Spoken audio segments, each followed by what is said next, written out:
રાજકોટ શહેરમાં આજે સવારના 6 થી બપોરના 12 વાગ્યા સુધીમાં 1.47 ઇંચ વરસાદ નોંધાયો છે। શહેરમાં ઝોન પ્રમાણે જોઈએ તો સેન્ટ્રલ ઝોનમાં 33 મીમી, ઈસ્ટ ઝોનમાં 38 મીમી અને વેસ્ટ ઝોનમાં 41 મીમી વરસાદ પડ્યો છે। આ સાથે રાજકોટમાં સિઝનનો કુલ 30 ઇંચ વરસાદ નોંધાઈ ચૂક્યો છે। આ વરસાદથી રાજકોટની જીવાદોરી સમાન આજી ડેમ ઓવરફ્લો થવાની અણીએ પર છે। હાલમાં ડેમની સપાટી 28.60 ફૂટ છે અને 28.90 ફૂટે ઓવરફ્લો થશે, એટલે કે ડેમ માત્ર 0.30 ફૂટ પર જ દૂર છે। જો આજે સાંજ સુધીમાં વધુ વરસાદ પડશે તો ડેમ ઓવરફ્લો થઈ જશે।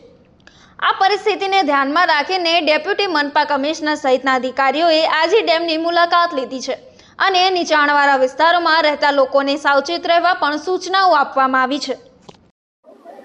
Additional city engineer water supply KP Detariya. શું કહેશો ખાસ તો આજે મુલાકાત લેવામાં આવી હતી? આજે એક ડેમમાં જે સપાટી છે એ 28.60 જેટલી છે અને ઇનફ્લો છે એ 570 ક્યુસેકનો છે।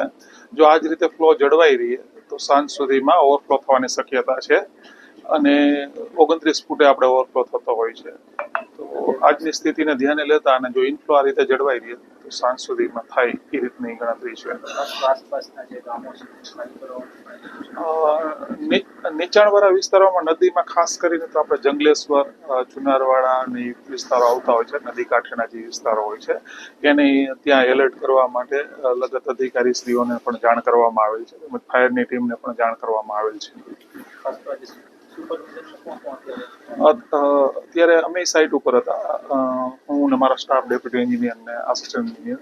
અત્યારે હાલમાં નંદાણી સાહેબે પણ સાઇટ વિઝિટ લઈ અને નીકળ્યા છે। તેઓએ સ્થળ સ્થિતિનો ધ્યાનમાં લઈ અને નીચાણવાળા વિસ્તારોમાં શું એલર્ટ કરવાનું છે એ રીતે સૂચનાઓ આપી છે। ક્યાં સુધીના અંદાજિત ઇનફ્લો જો 570 ક્યુસેકની આસપાસ જળવાઈ રહે તો સાંજ સુધીમાં ઓવરફ્લો થવાની શક્યતા છે, પણ ઇનફ્લો ઘટે તો પછી એટલું ડિલે થાય।